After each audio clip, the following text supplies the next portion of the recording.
નમસ્કાર, દેવદર્શનમાં આપનું સ્વાગત છે। હું છું આપની સાથે હિરલ મહેતા। ભગવાનનું સાચી શ્રદ્ધાથી તપ કરવામાં આવે અને ભગવાન પ્રસન્ન થઈ વરદાન આપે એવું દરેક યુગમાં બનતું આવ્યું છે અને ઘણા લોકો વરદાન મેળવીને ધન્ય થયા છે।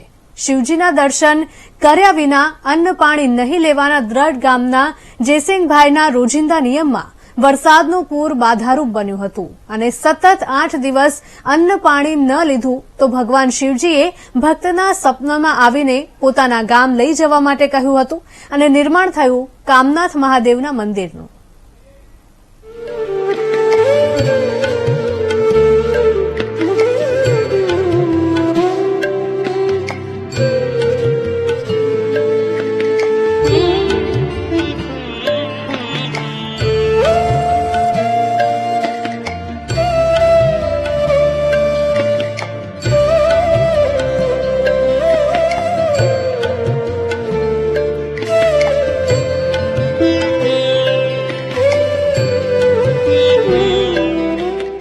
ખેડા ધોળકા હાઈવે રોડ ઉપર વાત્રક નદીની ઉત્તરે રઢુ ગામે 5 નદીઓના સંગમ નજીક શ્રી કામનાથ મહાદેવનું પવિત્ર મંદિર આવેલું છે।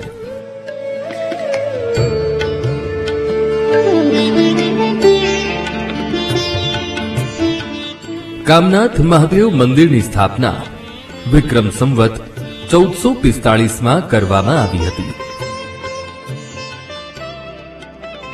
રઢુ ગામના શિવભક્ત પટેલ જયસિંહભાઈનો મહાદેવજીના દર્શન બાદ જ ખાવા પીવાનો નિયમ હતો અને રઢુ ગામના શિવજીનું કોઈ જ મંદિર ન હોવાથી જયસિંહભાઈ રોજ રઢુ ગામથી 8 કિલોમીટર દૂર વાત્રક નદી ઓળંગી પુનાજ ગામે નિયમિત દર્શન કરવા જતા। એકવાર વાત્રક નદીમાં ભયંકર પૂર આવતા જયસિંહભાઈ 8 દિવસ મહાદેવજીના દર્શન કરવા ના જઈ શકતા। 8 દિવસ સુધી ઉપવાસ પર રહ્યા। જયસિંહભાઈની સાચી શ્રદ્ધા અતૂટ હતી। તેમને 8મી રાત્રે સ્વપ્ન આવ્યું અને મહાદેવજીએ કહ્યું કે તું મને અહીંયાથી તારે ગામે ઘીનો દીવો પ્રગટાવી તારી સાથે લઈ જા। જયસિંહભાઈએ બીજા દિવસે સવારે ગ્રામજનોને વાત કરી અને ગામના માણસો સાથે પુનાજ ગામે મહાદેવના મંદિરથી મહાદેવનો દીવો પ્રગટાવી રઢુ ગામ જવા નીકળ્યા। શ્રાવણ વદ બારસના દિવસે પુનાજ ગામથી 8 કિલોમીટરે રઢુ ગામ સુધી વરસાદ અને પવનની વચ્ચે મહાદેવની દયાથી દીવો અખંડ આવ્યો। ત્યારબાદ બધાએ ઘી પૂરવા માંડ્યા અને બન્યું જેણે જેણે દાદાના દીવામાં ઘી મૂક્યું પૂર્યું એની ધીરે ધીરે મનોકામના પૂર્ણ થવાની માંડી, એની ચડતી થવા માંડી। ત્યારથી બધાના મનમાં નિશ્ચય થઈ ગયો કે જે વ્યક્તિ આ ઘીના અંદર દાન કરે છે, ઘીનું દીવામાં ઘી પૂરે છે, એ સૌની મનોકામના પૂર્ણ થાય। ત્યારથી લઈ આજ સુધી ઘીની બાધાઈ માનવામાં આવે છે। કોઈ પણ શ્રદ્ધાળુ વ્યક્તિ પોતાની શ્રદ્ધા પ્રમાણે કોઈ 100 ગ્રામ, 200 ગ્રામ, કિલો, 2 કિલો, 5 જેવી શ્રદ્ધા એવી ઘીની બાધા માને અને દાદાની ઈચ્છાથી જે કઈ ઘીની બાધા માની હોય દાદા મનોકામના પૂર્ણ કરે આવી વ્યક્તિ અહીંયા કરાવીને ઘીનો ચઢાવો કરે। અને આ ઘી જે છે એની બહુ મોટી મહિમા છે। આ જે ઘી છે અહીંયા અંદર આવી જાય એટલે અદ્ભુત બની જાય। આ ઘી જે બહારથી ગમે ત્યાંથી લાવો પણ ઘી જો અંદર આવી જાય મંદિરમાં પછી ઘી ક્યારે બગડતું નથી। પહેલા તો નાની દેરી બનાવી, તેમાં તે દીવાની સ્થાપના કરવામાં આવી। બાદમાં સંવત 1445માં ગામના 3 પટેલોએ 900 ચાંદીના સિક્કા ખર્ચ કરી 15 ચાંદીના સિક્કા બારોટને આપી તેમના ચોપડે નોંધાવી મોટા મંદિરનું નિર્માણ કરાવી મહાદેવની પ્રાણ પ્રતિષ્ઠા કરી અખંડ જ્યોતને મંદિરમાં રાખવામાં આવી, જે હાલમાં પણ એ જ સ્થિતિમાં અખંડ છે।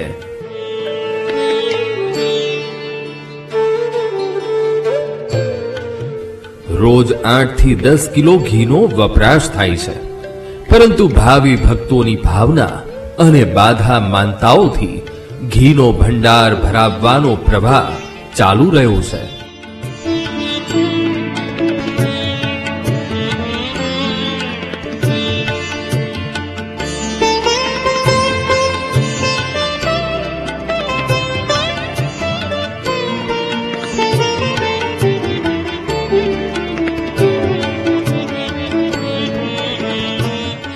વર્ષોથી કામનાથ મહાદેવ મંદિર શિવ ભક્તો માટે આસ્થાનું અનેરું કેન્દ્ર બની રહ્યું છે.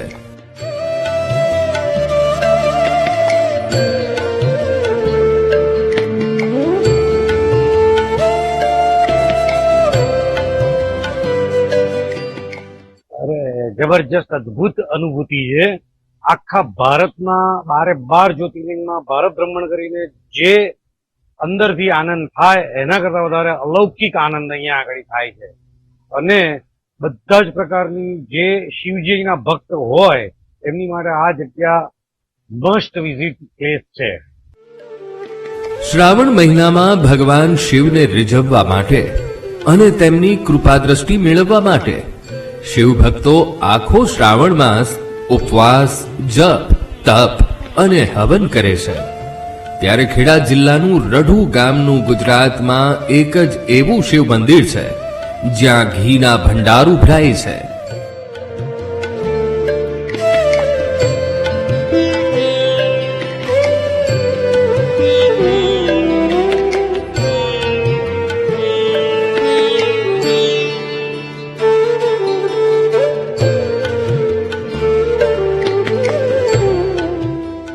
અમદાવાદથી 50 કિલોમીટરના અંતરે આવેલા ખેડા તાલુકાના રઢુ ગામના કામનાથ મહાદેવના મંદિરમાં ઘી ભરેલા માટીના માટલા છે જે વર્ષોથી ભરેલા છે અને અન્ય 2 ભંડારમાં વધુ નવા ઘીના માટલા ભરેલા છે.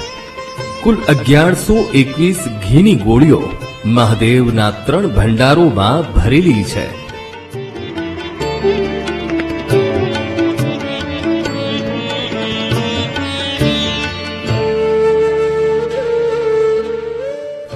શિવ ભક્તિ અને શક્તિનું ઉદાહરણ પૂરું પાડતી અખંડ જ્યોત છેલ્લા 623 વર્ષથી પ્રજ્વલિત છે. શિવજીની અખંડ જ્યોતને પ્રજ્વલિત રાખવા માટે ગ્રામજનો તેમજ શિવ ભક્તોએ યથાશક્તિ ફાળો આપ્યો છે.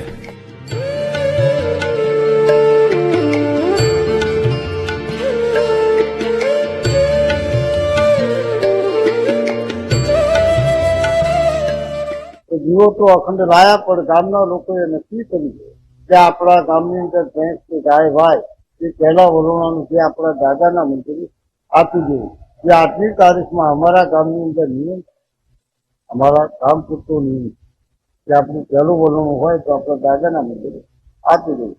અને એમ કરતા કરતા તમારું જેવા બધા હરિભક્તો ચાલુ થયા એમને પણ બાધાઓ રાખવામાં કે જો દાદા મારું કામ થાય તો હું આટલું ઘી ચડાવીશ, તો હું આટલું ચડાવીશ. એમ કરતા દાદાનો મહિમા અત્યારે વધી ગયો. અત્યારે હાલમાં 1121 માટલા ઘી કર્યા છે આજની તારીખ. દીવામાં અને હોમ હવન માટે જ વપરાશમાં લેવાતા ઘીની 1121 જેટલી મોટી માટીની ગોળીઓ આજે આ શિવ મંદિરના ભંડારમાં છે. માટીની એક ગોળીમાં 60 કિલો ઘી હોય છે જે વર્ષો જૂનું હોવા છતાં બગડતું નથી. તેમજ તે ખુલ્લામાં હોવા છતાં તેમાં કીડી, મકોડા કે અન્ય જીવજંતુઓ પડતા નથી કે તે દુર્ગંધ પણ મારતું નથી.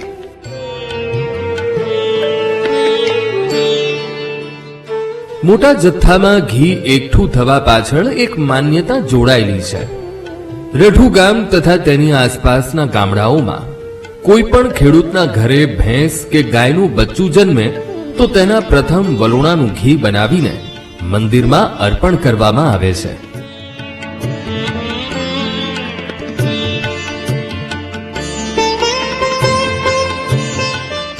દરરોજ 8 થી 10 કિલો ઘીનો વપરાશ થાય છે, પરંતુ ભાવિ ભક્તોની ભાવના અને બાધા માનતાઓથી આ પ્રવાહ ચાલુ રહે છે. ઘીની ભરેલી કાગરોના ઘીનો ઉપયોગ અખંડ જ્યોત અને મંદિરમાં થતા હોમ હવન માટે થાય છે. વારે તહેવારે મહાદેવના દર્શને આવતા વિદેશમાં વસતા ભક્તો પોતાની મનોકામના પૂર્ણ થાય ત્યારે પણ દાદાના ચરણોમાં આવી શીશ નમાવી ધન્ય થાય છે.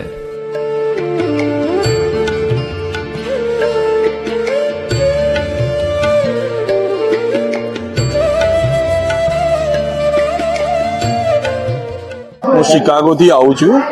અહીંયા દાદાના સ્પેશિયલ દર્શન કરવા આવ્યો છું. અમને મનોકામના પૂરી થઈ અને અમે અહીંયા ઘીનું જે જોયું કે ઘીમાં કેવી રીતે લોકો આટલા વર્ષોથી અખંડ દીવો ઓલમોસ્ટ 900 વર્ષથી ચાલુ રાખ્યો છે એમણે, તો એ જે એક છે અને અહીંયા ઘીના ભંડાર છે એમાં કોઈ જીવજંતુ પણ થતા નથી એવું દાદાની પેલી એ છે પ્રભાવના કે અહીંયા કેટલું બધું સરસ કર્યું છે એમણે એ જોવા સ્પેશિયલ દર્શન કરવામાં આવ્યા છીએ અને કેટલા દૂરથી એમ કે ચલો દાદાના દર્શન કરીએ અને આપણી મનોકામના પૂરી થાય. બારસને દિવસે ભગવાન શિવની 623 વર્ષ પહેલા પ્રજ્વલિત થયેલી અખંડ જ્યોતનો પ્રતિષ્ઠા મહોત્સવ ગ્રામજનો દ્વારા ધામધૂમથી ઉજવવામાં આવે છે. તમામ ભક્તોની કામનાઓ પૂર્ણ કરનાર કામનાથ મહાદેવના મંદિરની ભગવાન શિવની સોનાની મૂર્તિ પ્રતિષ્ઠા મહોત્સવના દિવસે ભક્તજનોના દર્શનાર્થે બહાર રાખવામાં આવે છે.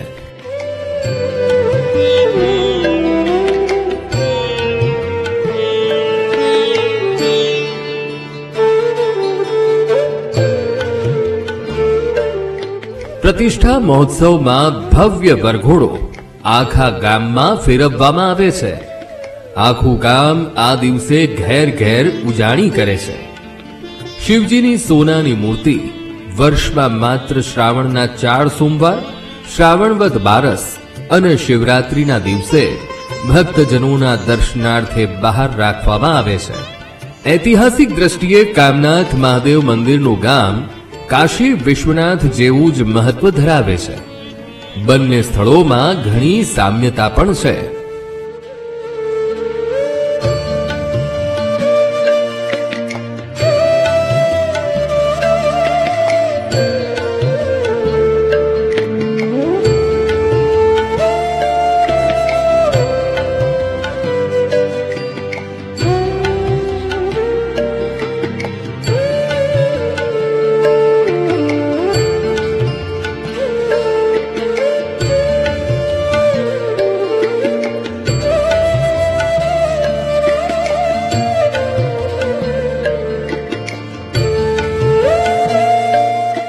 જેવું કે કાશી વિશ્વનાથની અંદર ઉગમણી નદી, ઉગમનું સ્મશાન, ઉગમણા મહાદેવ અને ત્રિવેણી સંગમ છે, એવી જ રીતે રડુ ગામની અંદર પણ ઉગમણી નદી, ઉગમનું સ્મશાન અને ઉગમણા મહાદેવ હોવાથી અહીંયા આગળ જેનું મૃત્યુ થાય એનો મોક્ષ કહેવાય એવું આપણા શાસ્ત્રો પ્રમાણે, હિન્દુ શાસ્ત્રો પ્રમાણે કહેવાય છે.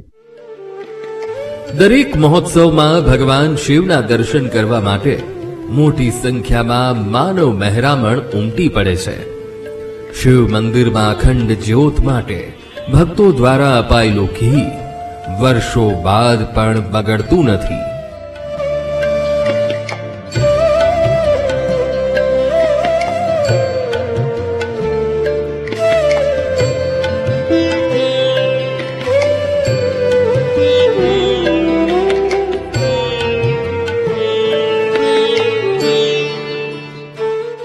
અખંડ જ્યોતના દર્શન કરવા માટે ગુજરાત, મહારાષ્ટ્ર, મધ્યપ્રદેશ અને રાજસ્થાન તેમજ વિદેશથી શ્રદ્ધાળુઓ આવે છે અને તેમની મનોકામના પૂર્ણ થાય તે માટે મહાદેવની બાધા રાખે છે. ભક્તોની તમામ મનોકામના પૂર્ણ થતી હોવાથી શિવ જ્યોત જે મંદિરમાં રખાઈ છે તે મંદિરનું નામ કામનાથ મહાદેવ પડ્યું છે.